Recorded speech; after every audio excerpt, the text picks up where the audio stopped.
नमस्कार, आप सभी का स्वागत डीडी न्यूज पर। आप देख रहे हैं हमारा सांकेतिक भाषा का विशेष बुलेटिन। आपके साथ मैं हूं मुकुल शर्मा, मेरे साथ मौजूद है मेरे सहयोगी बिना सिंह। तमाम खबरों से आपको रूबरू कराएंगे, लेकिन सबसे पहले नजर डालते हैं हेडलाइंस पर। देश भर में मनाया जा रहा है वीर बाल दिवस। राष्ट्रपति द्रौपदी मुर्मू विभिन्न क्षेत्रों में असाधारण उपलब्धियां हासिल करने वाले बच्चों को प्रधानमंत्री राष्ट्रीय बाल पुरस्कार से करेंगी सम्मानित।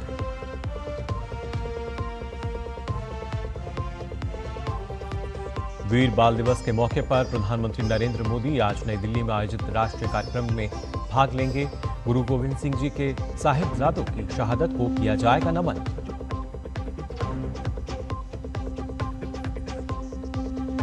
गृह मंत्री अमित शाह आज नई दिल्ली में आतंकवाद विरोधी सम्मेलन का करेंगे उद्घाटन।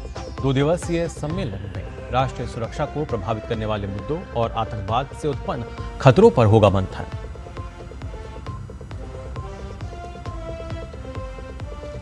बांग्लादेश में नहीं थम रहा हिंदुओं के खिलाफ हिंसा का दौर।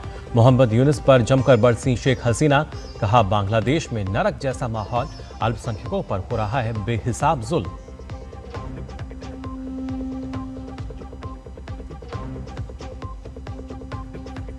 और महिला क्रिकेट में भारत और श्रीलंका के बीच आज तिरुवनंतपुरम में खेला जाएगा तीसरा T20 मुकाबला। 5 मैचों की श्रृंखला में 2-0 से आगे टीम इंडिया की नजर सीरीज पर कब्जा जमाएगी।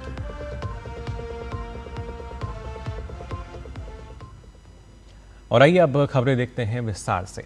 आपको बता दें, देश भर में आज वीर बाल दिवस मनाया जा रहा है। इस अवसर पर राष्ट्रपति द्रौपदी मुर्मू आज विभिन्न क्षेत्रों में असाधारण उपलब्धियां हासिल करने वाले बच्चों को प्रधानमंत्री राष्ट्रीय बाल पुरस्कार प्रदान करेंगी। प्रधानमंत्री राष्ट्रीय बाल पुरस्कार भारत सरकार द्वारा प्रतिवर्ष बच्चों को प्रदान किया जाने वाला एक प्रतिष्ठित राष्ट्रीय सम्मान है। यह पुरस्कार वीरता, कला एवं सांस्कृतिक, पर्यावरण, सामाजिक सेवा, विज्ञान और प्रौद्योगिकी व खेल के क्षेत्रों में असाधारण उत्कृष्टता के लिए प्रदान किया जाता है।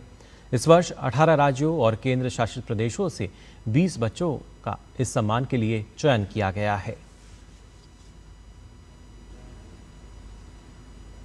प्रधानमंत्री नरेंद्र मोदी आज नई दिल्ली के भारत मंडपम में वीर बाल दिवस के उपलक्ष्य में आयोजित राष्ट्रीय कार्यक्रम में भाग लेंगे। प्रधानमंत्री कार्यक्रम को संबोधित भी करेंगे। कार्यक्रम के दौरान प्रधानमंत्री राष्ट्रीय बाल पुरस्कार विजेता भी उपस्थित रहेंगे। वीर बाल दिवस के उपलक्ष्य में केंद्र सरकार देश भर में कई कार्यक्रमों का आयोजन कर रही है। इसका उद्देश्य श्री गुरु गोविंद सिंह जी के पुत्र साहिबजादे बाबा जोरावर सिंह जी और बाबा फतेह सिंह जी के असाधारण साहस और सर्वोच्च बलिदान के बारे में लोगों को बताना और शिक्षित करना है। साथ ही युवा नायकों के अदम्य साहस, बलिदान और वीरता को सम्मानित और स्मरण करना है। 9 जनवरी 2022 को श्री गुरु गोविंद सिंह जी के प्रकाश पर्व के अवसर पर प्रधानमंत्री ने प्रतिवर्ष 26 दिसंबर का दिन वीर बाल दिवस के रूप में मनाए जाने की घोषणा की थी, ताकि साहिबजादों की शहादत को सदा याद रखा जा सके, जिनका अद्वितीय बलिदान पीढ़ियों को प्रेरित कर रहा है।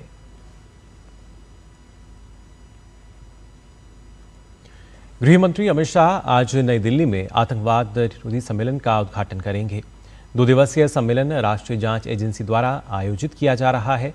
सम्मेलन का मुख्य उद्देश्य whole of the government approach की भावना से आतंकवाद के खतरे के खिलाफ समन्वित कार्रवाई के लिए विभिन्न हितधारकों के बीच तालमेल विकसित करना और भविष्य की नीति निर्माण के लिए ठोस सुझाव प्रस्तुत करना है।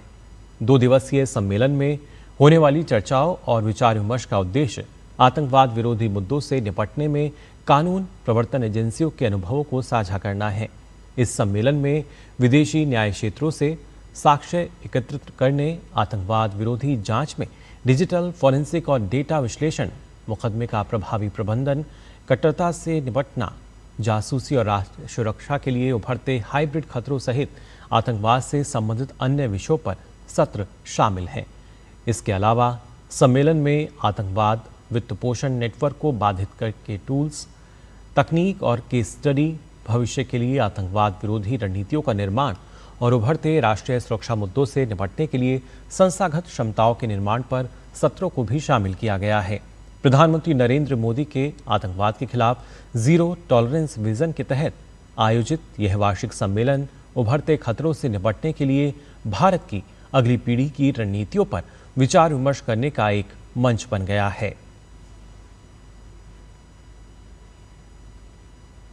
बात बांग्लादेश की, जहां पर हिंदू अल्पसंख्यकों पर अत्याचार थमने का नाम नहीं ले रहे हैं। इस दौरान बांग्लादेश में एक और हिंदू व्यक्ति की भीड़ द्वारा पीट कर निर्मम हत्या का मामला सामने आया है। सूत्रों के अनुसार राजबाड़ी जिले के पांगशा जिला में बुधवार रात एक और हिंदू युवक की भीड़ द्वारा पीट कर हत्या कर दी गई। मृतक की पहचान अमृत मंडल उर्फ सम्राट के रूप में हुई है। पुलिस मामले की जांच कर रही है और आगे की कार्रवाई की जा रही है। स्थानीय पुलिस ने इस संबंध में सलीम नामक एक व्यक्ति को हिरासत में भी लिया है। सलीम के पास से एक पिस्टल और एक देसी बंदूक भी बरामद की गई है। गौरतलब है कि बीते कुछ दिनों से बांग्लादेश में हिंसा बदस्तूर जारी है। ढाका से लेकर चटगांव तक भीड़ के प्रदर्शन और उससे जुड़ी हिंसा की खबरें लगातार सामने आ रही हैं। वहीं बांग्लादेश की पूर्व प्रधानमंत्री शेख हसीना ने मोहम्मद यूनुस के नेतृत्व वाली अंतरिम सरकार पर जमकर हमला बोला। उन्होंने यूनुस सरकार पर बांग्लादेश में गैर मुसलमानों के खिलाफ अकल्पनीय अत्याचार करने का आरोप लगाया। शेख हसीना ने कहा कि अवैध रूप से सत्ता हासिल करने वाली यूनुस सरकार में धार्मिक अल्पसंख्यकों को बेरहमी से मार डालने जैसी भयावह घटनाएं सामने आ रही हैं। शेख हसीना ने मोहम्मद यूनुस पर सभी धर्मों और समुदायों के लोगों की धार्मिक स्वतंत्रता में हस्तक्षेप का आरोप लगाया। उन्होंने कहा कि उन्हें पूरा विश्वास है कि बांग्लादेश के लोग इस अंधकारमय काल को अधिक समय तक बर्दाश्त नहीं करेंगे।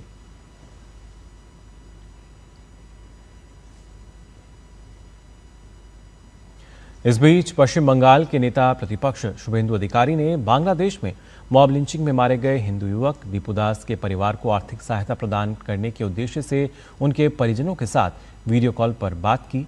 शुभेंदु अधिकारी ने दीपूदास के परिजनों को हर संभव सहायता उपलब्ध कराने का भरोसा दिया।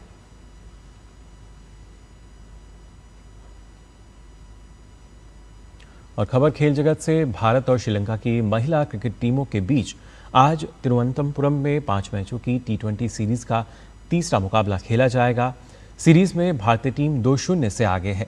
भारतीय टीम की कोशिश रहेगी कि तीसरा मुकाबला जीतकर 3-0 की अजय बढ़त हासिल की जाए। वहीं श्रीलंका की बात करें तो टीम सीरीज बचाने के इरादे के साथ मैदान पर उतरेगी।